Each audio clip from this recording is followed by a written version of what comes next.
De vez em quando, gente, a Miriam Leitão tem um surto de bom senso.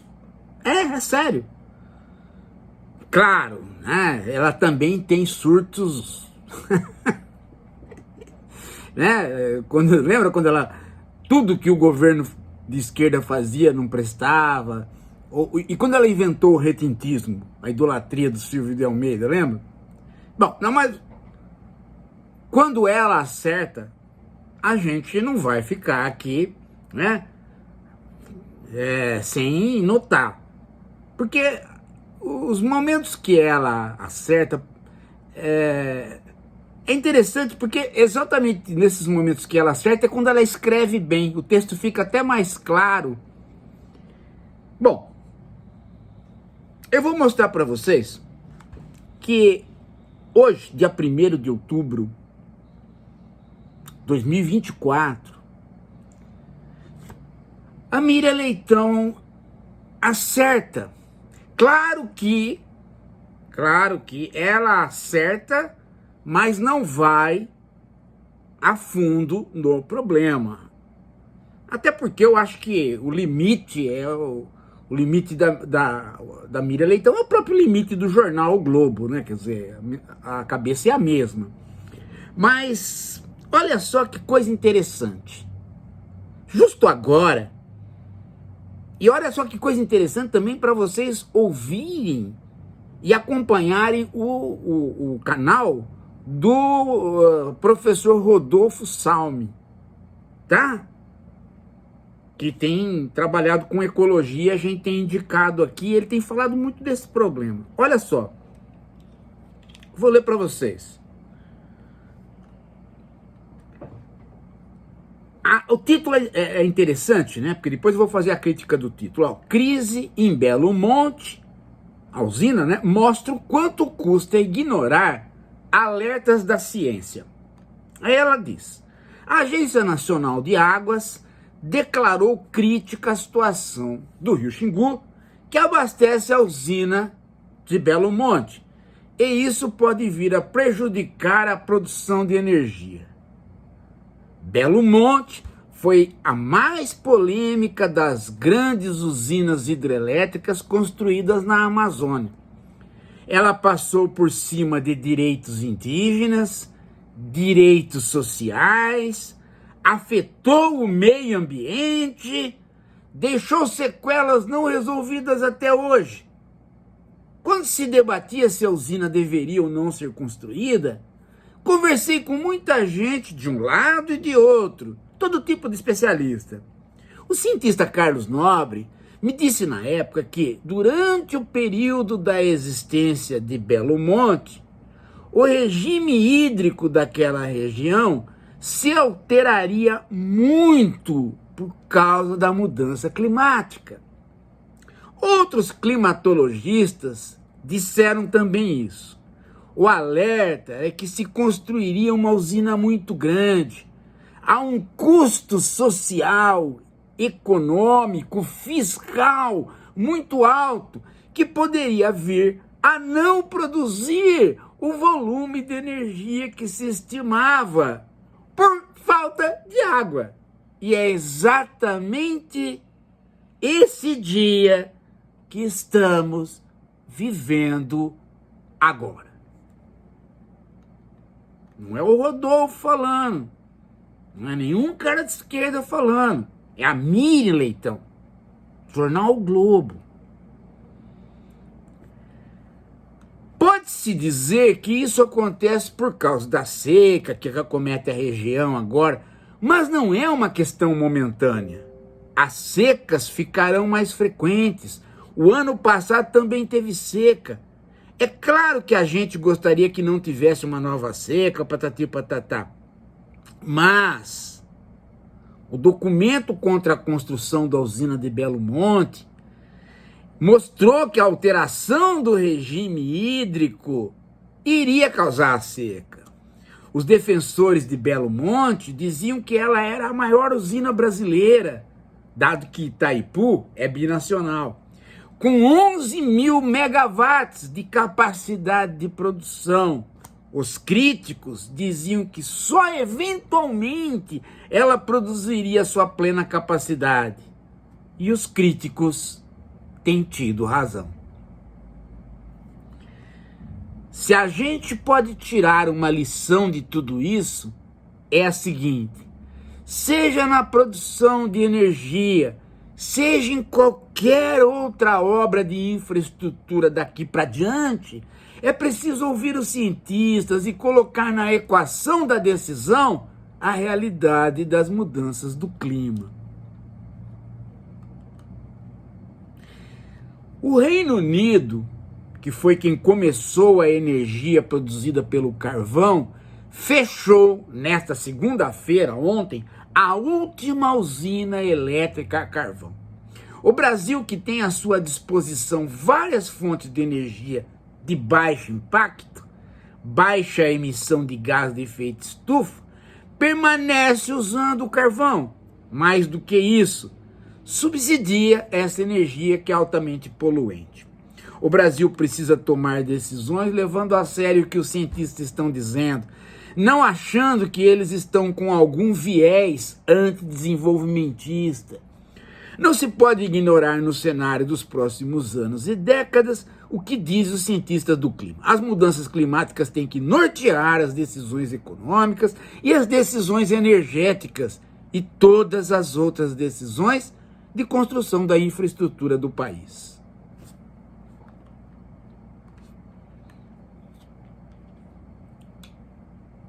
Bem, você pode falar assim: professor, acertou em cheio.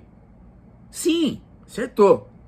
Agora, é claro que do ponto de vista nosso, né, você precisa dar um pequeno retoque no artigo. Não para ensinar a mídia, nesse caso aí o jornal cumpre esta função mesmo, né? Mas se a gente for para o campo crítico, que é o nosso, mais amplo, a filosofia vai obrigar você a lembrar uma coisa que a Miriam não lembrou. Qual? A questão não é cientista e não cientista. Porque tem muito cientista, ou gente que se diz cientista, ou gente que participa de divulgação científica, que pode, até hoje, dizer que Belo Monte é energia limpa. Mas hidrelétrica não tem a ver com energia limpa. É limpa do ponto de vista do efeito estufa, mas não é limpa do ponto de vista do impacto ambiental, que a Miriam salientou. E a questão não é ciência versus não ciência. Ou ouvir cientista. A questão é que, na época, a decisão não foi tomada só contra a ciência. A decisão foi tomada contra posições políticas que precisavam ser derrotadas pelo agronegócio. Por quê? Porque o agronegócio queria, de toda maneira, uma infraestrutura de energia naquele lugar, na Amazônia. Esse é o grande problema, né, desta maldita ideia de que precisa integrar a Amazônia, de que a Amazônia não pode ser um santuário, que tem gente morando lá que precisa do desenvolvimento. E esse é o papo que o agronegócio leva para ele levar os governos a construírem a infraestrutura que ele precisa lá. E que ele precisa porque ele visa o lucro instantâneo. Ele não visa a construção de um desenvolvimento a médio prazo. Deixa eu explicar para vocês por que apareceu o chamado curto-prazismo. Porque tem gente que... Outro dia veio dois biólogos, inclusive que eles são dois biólogos que acho que vão ser denunciados aí, né? pelo IBAMA, porque eles estão fazendo sumir cobra, né? Eles foram para a Amazônia e sentaram em cima das cobras, elas desapareceram. Eles estão... dois panacas meio esquisitoides, que eles dizem, né, que onde já se viu parar o desenvolvimento vai chegar a qualquer preço. Eles não conseguem entender que esse negócio de desenvolvimento sustentável é uma balela, ou até eles entendem, mas estão pegando deles.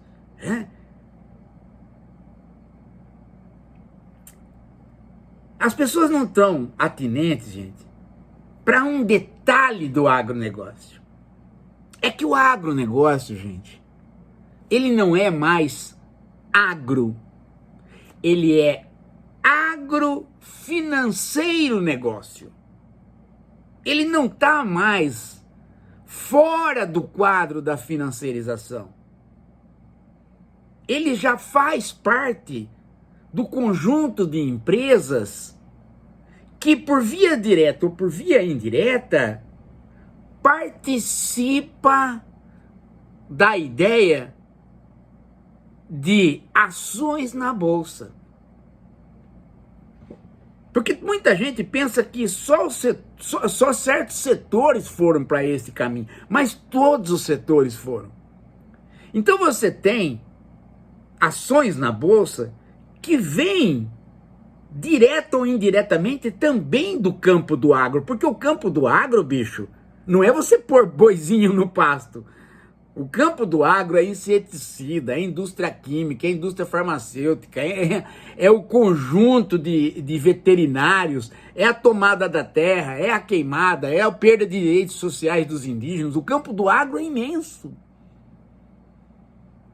Então, essas empresas todas, elas estão pondo as suas ações na bolsa. E quando você põe ações na bolsa, significa que os grandes proprietários já se afastaram. E quem é que está sendo o grande proprietário? Não, né? Você pode ter um grande proprietário de fazenda, mas o agronegócio não é fazenda. Ele é mais amplo que isso. E quem é que passou a administrar as empresas nesse capitalismo atual? Uma série de executivos. E o que se fez com essas empresas? Elas foram vendidas para acionistas. Então, o que interessa para o acionista? O que interessa para o acionista é o dividendo.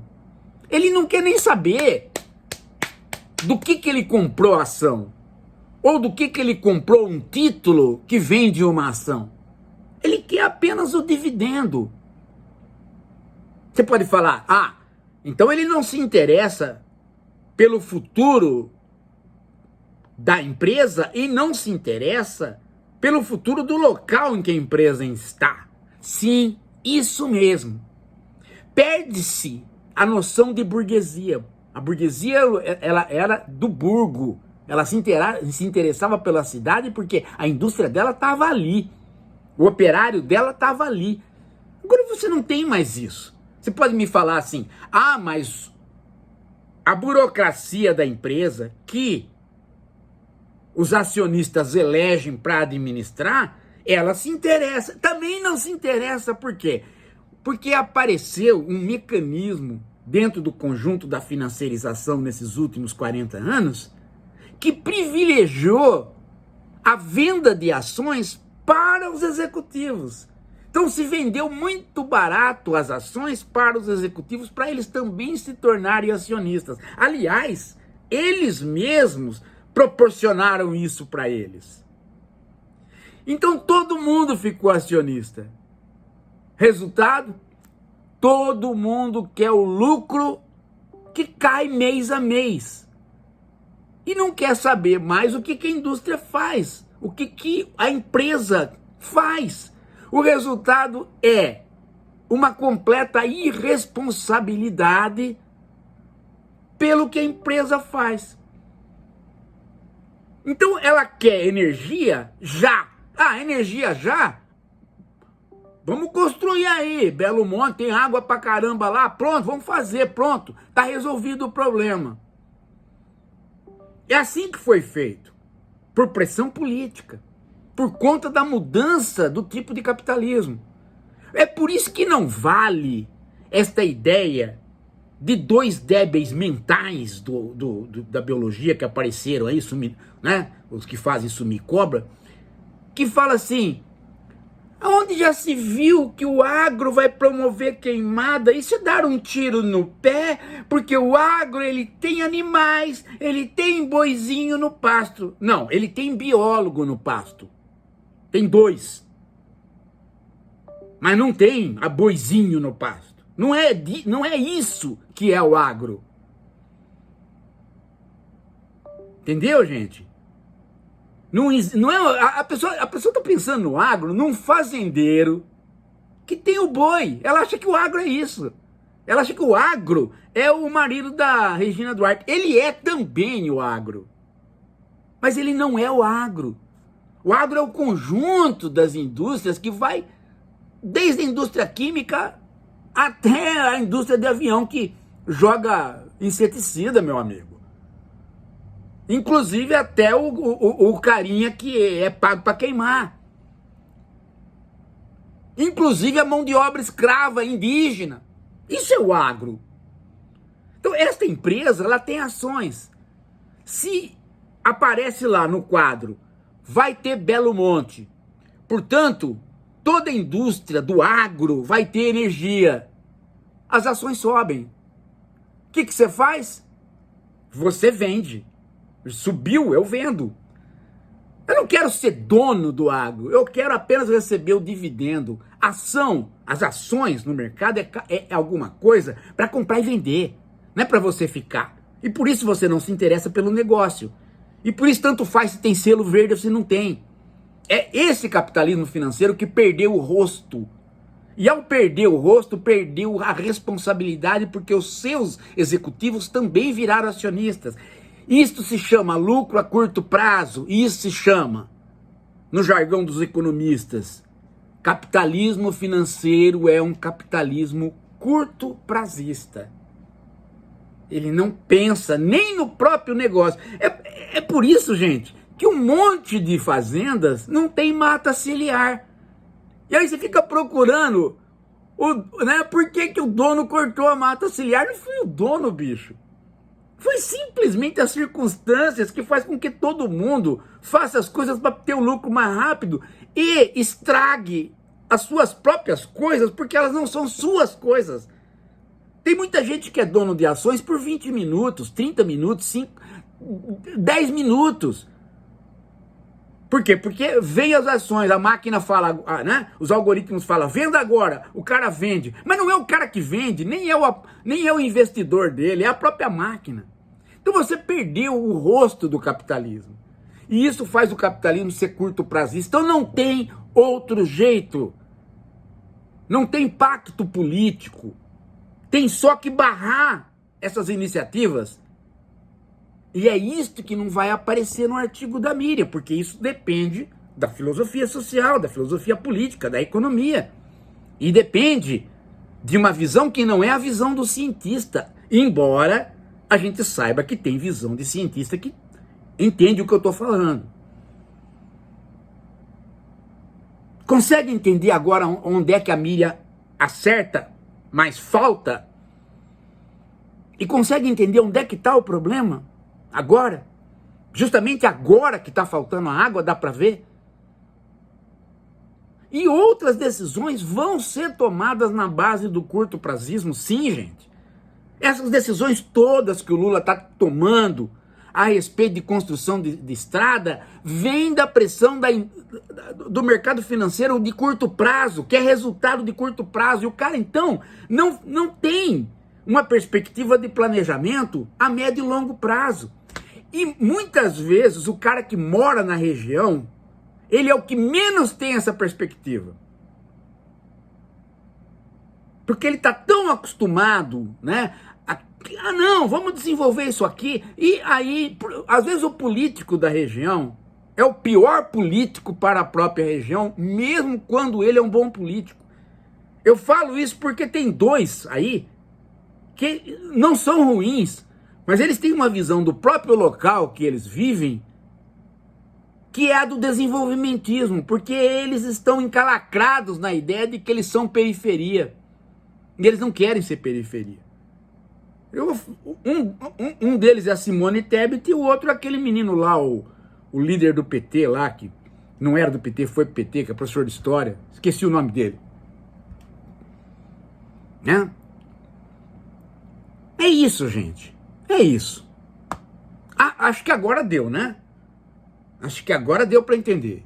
Eu não vou ficar tocando nesse assunto, gente, porque tem o canal do Rodolfo para vocês seguirem, né? Olha, daqui a pouco a gente volta. Professor, aqui. Olha a minha carinha aqui, ó. Tô olhando pra câmera. Ó, o senhor tem razão. Vi o vídeo, tem razão.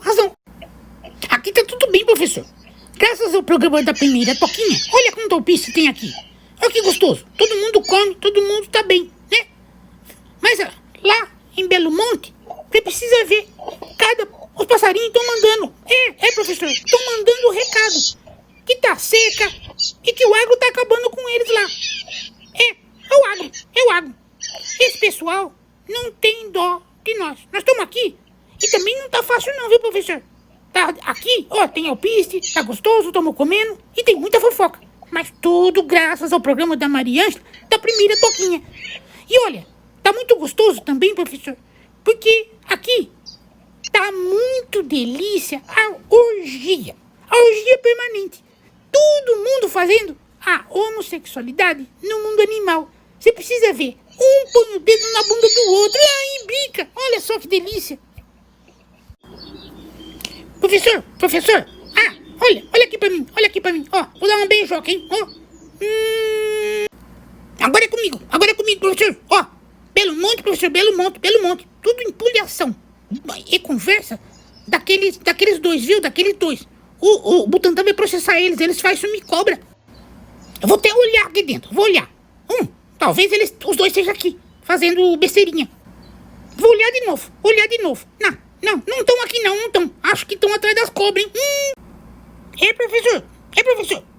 Eles sentam em cima da cobra e a cobra some mesmo. Tá, são aqueles dois, né? Os protetores do agro. Ei, pessoal, olha. Tá vendo? Ó, tá vendo aquela rola ali, aquela pomba rola ali? O biólogo